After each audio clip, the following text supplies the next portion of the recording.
들으면 더 좋아지는 클래식 명곡을 소개합니다. 김윤경의 경이로운 클래식.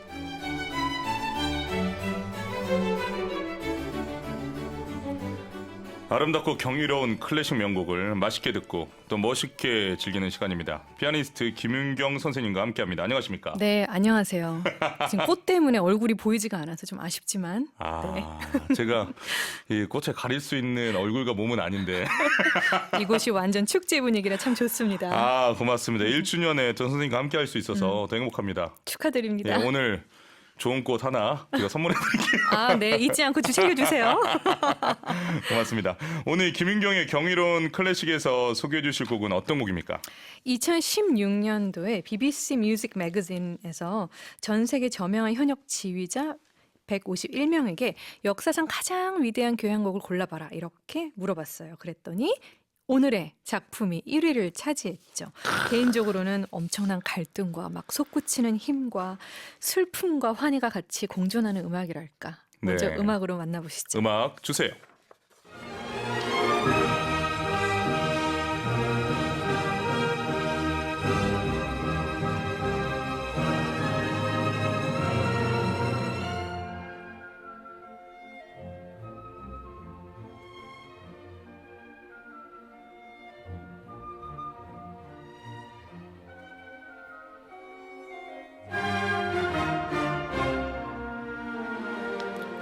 저는 이 곡을 들으면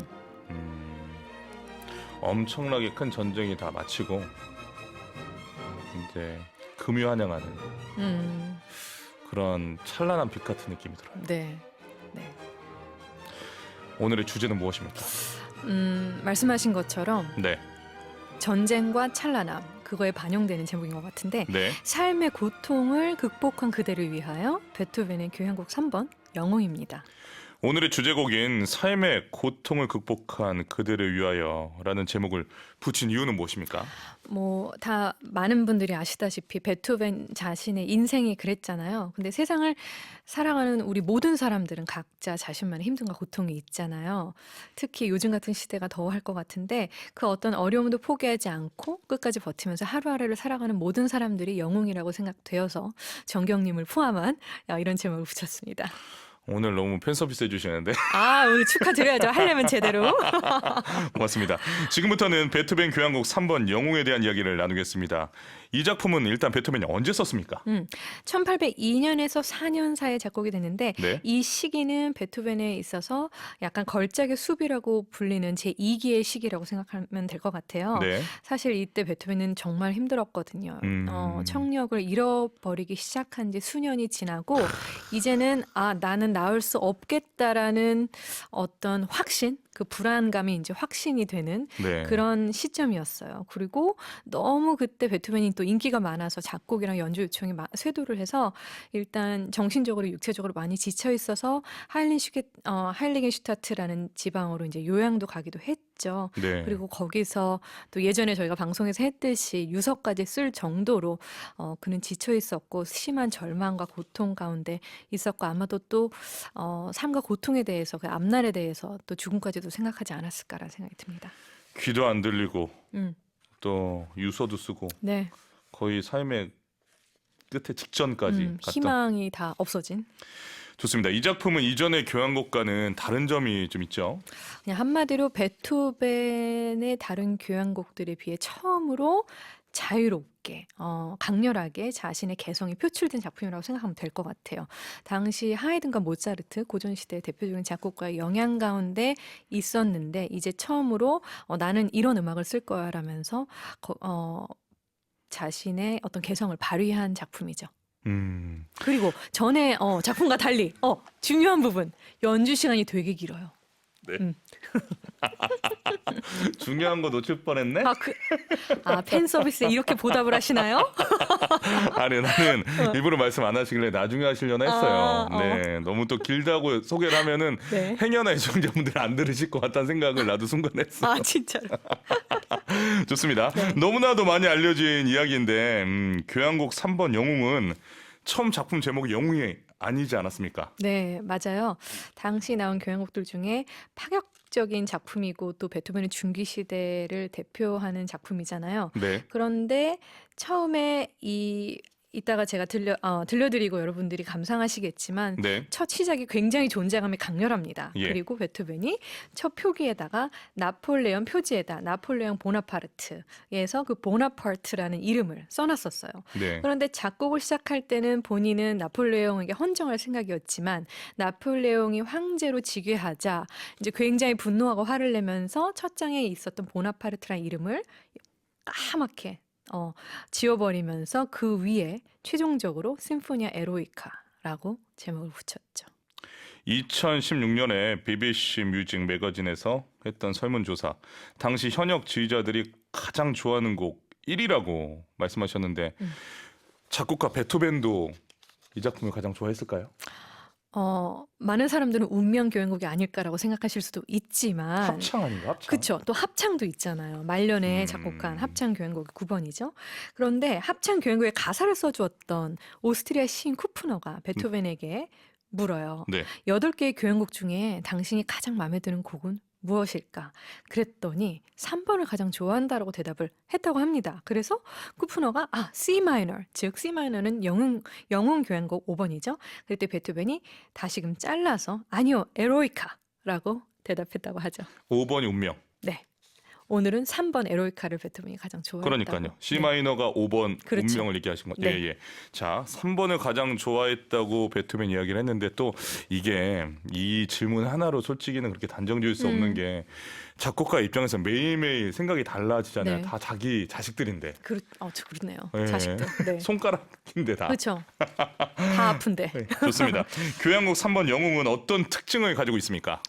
하일리겐슈타트에서 베토벤이 삶과 죽음에 대해서 고민을 하고 또 유서를 썼을 정도였잖아요. 네. 그래서 그렇게 귀가 안 들리는 고통 또 앞날이 막막한 절망을 이겨내고 내가 음악으로서 사람들에게 소통하고 작곡가의 길을 가는 게 어쩌면 진정한 의미에서 영웅적이라고 생각했다고 하고 나폴레옹을 처음에 생각하면서 작곡했지만 결국은 자기 자신의 스토리를 여기에다 담아내서 그게 더 듣는 이들의 가슴을 울리는 게 아닌가 이런 생각이 듭니다. 알겠습니다. 초연은 언제 했습니까?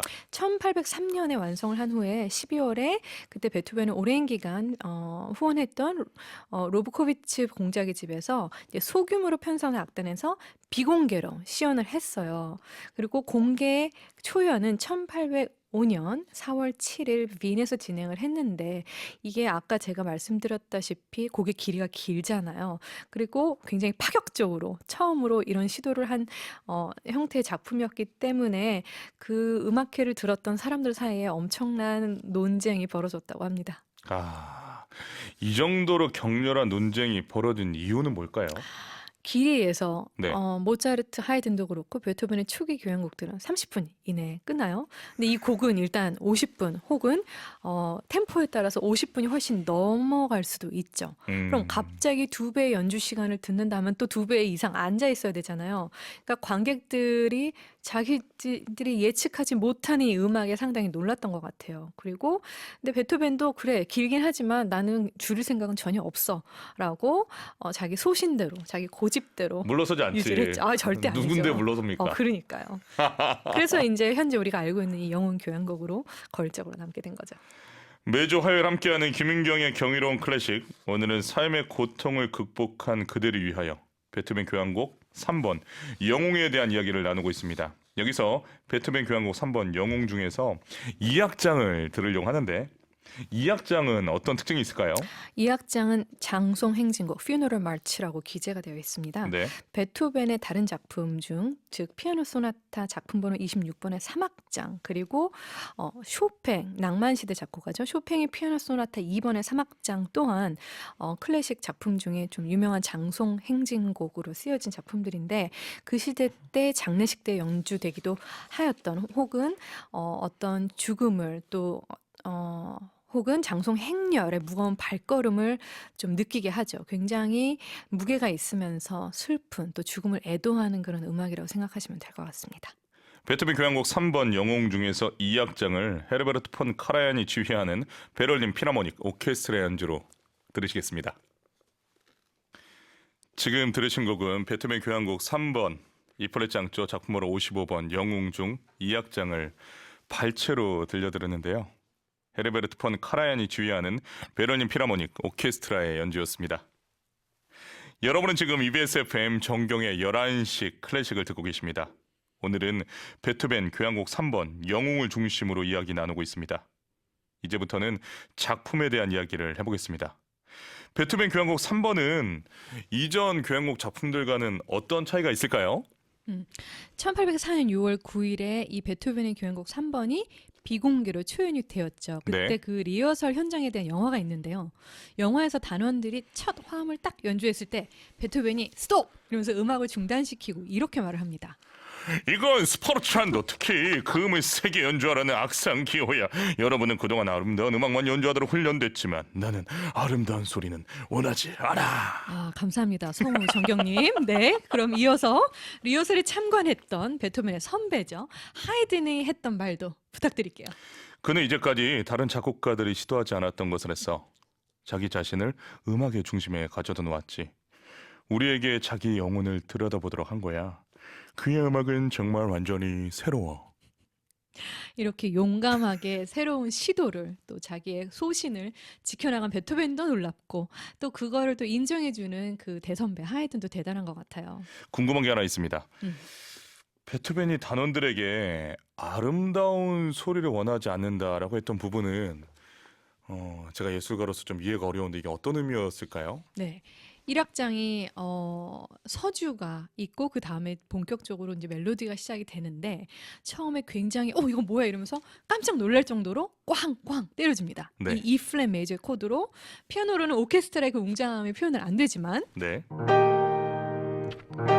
이렇게 두 번 시작을 한 후에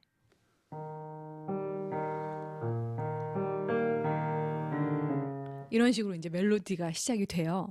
그러니까 화성이 물론 이 플랫은 좀 아름답긴 한데 굉장히 임팩트를 원했던 것 같아요. 그리고 모든 시선을 너 나한테 집중해. 이제부터 나는 시작이야. 이렇게 시작을 합니다. 그리고 원래 1악장이 소나타 형식으로 되어 있는데 소나타 형식 하면 1주제 나오고 2주제 가지고 곡을 이끌어가는데 이 반면에서는 비슷하지만 이 3번 영웅에서는 주제를 이끌고 가는 그 전개부가 무려 200마디라는 엄청난 길이를 가지고 있어서 모든 사람한테 좀 깜짝 놀랄 만한 충격이 됐죠. 네. 그리고 곡의 길이만 길어진 게 아니고 베토벤이 끊임없이 이제 파격적으로 리듬을 사용하고 네. 또 모차르트와 하이든 작품에서 그냥 신선하고 예쁘게 들을 수 있었던 화음이 아닌 굉장히 불편한 불협화음으로써 긴장감을 조성하기도 합니다. 그리고 갑작스러운 음량의 어떤 변화. 예를 들면 처음에는 폴테로 이렇게 시작을 했다가 그다음에 갑자기 피아노로 시작을 하거든요. 급격한 감정의 변화 또 조성의 변화로 감정 표현을 풍부하게 했죠. 계속해서 얘기하면 아까 들으신 게 이제 2악장 제가 말씀드린 장송 행진곡이었잖아요. 네. 장송 행진곡의 리듬은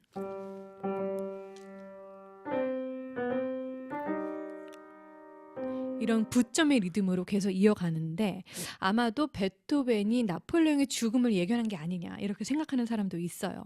그리고 후일에 나폴레옹이 죽었을 때 베토벤이 물론 이거는 그냥 전해지는 얘기입니다.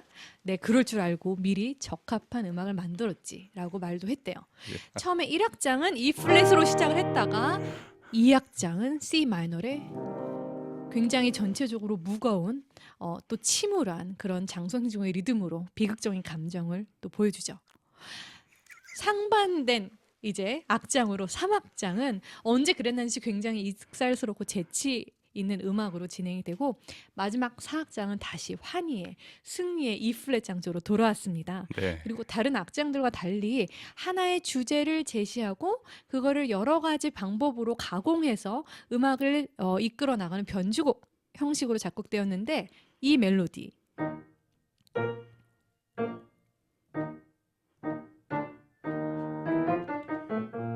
이게 에로이카 멜로디인데 이 멜로디에 를 사용을 해서 쓴 베토벤의 피아노 솔로 변주곡도 있답니다. 수고 많으요 선생님. 너무 1악장부터 길었어요. 4악장까지. 내가 끼어들 틈이 없었네. 네. 아주 푹 빠져서 감상했습니다. 음. 제가 하나 대부분 없는 거 말씀드리면 네. 사람은 이래서 성공해야 되나 봐. 음? 이 베토벤 지금 뭐 나폴레옹이 죽을 거 알았다 막 이런 얘기 있잖아요. 제가 보기엔 끼워 맞추기거든. 그렇죠. 베토벤도 성공하고 나폴레옹도 유명하니까 야, 이 영웅이 이렇게 또 후세 음악 학자들이 또 얘기할 수 있구나라는 생각을 조금 했습니다. 네, 예술 경영학적 관점으로 오늘 말씀하신 정경님. 알겠습니다. 네. 선생님은 베토벤의 교향곡 3번 중에서 어떤 부분, 영웅 중에서 어떤 부분을 또 좋아하십니까? 다 좋지만 저는 1악장을 사실 아주 좋아해요. 1악장. 첫 5분 6분이 굉장히 그 내적 갈등이 아주 강하게 느껴지면서 막 서로 지지 않으려고 하거든요. 네. 이 파트와 이 파트가. 예. 그런데 그 가운데 고뇌도 느껴지고 또 이게 승리와 환희로 가는 그 과정이 굉장히 희열을 불러일으키는 음악이라고 생각됩니다. 오늘 우리가 대화 나눈 베토벤 교향곡 3번 영웅을 생각해 보면서 역시 베토벤은 절망 속에서도 이런 걸작을 남길 수밖에 없는 대단한 작곡가 이전의 사람이지 않았나라는 생각이 들었습니다. 벌써 응용 쌤과 인사를 나누는 시간입니다. 선생님 오늘 축하해 주셔서 감사드리고 네. 한 주 동안 행복하십시오. 다음 주에 뵐게요. 코로나 감기 조심하세요. 네, 감사합니다. 네, 고맙습니다. 윤경 쌤 보내드리면서 오늘 주제곡이었던 베토벤 교향곡 3번 E 플랫 장조 작품 번호 55번 영웅 중 1악장 듣겠습니다.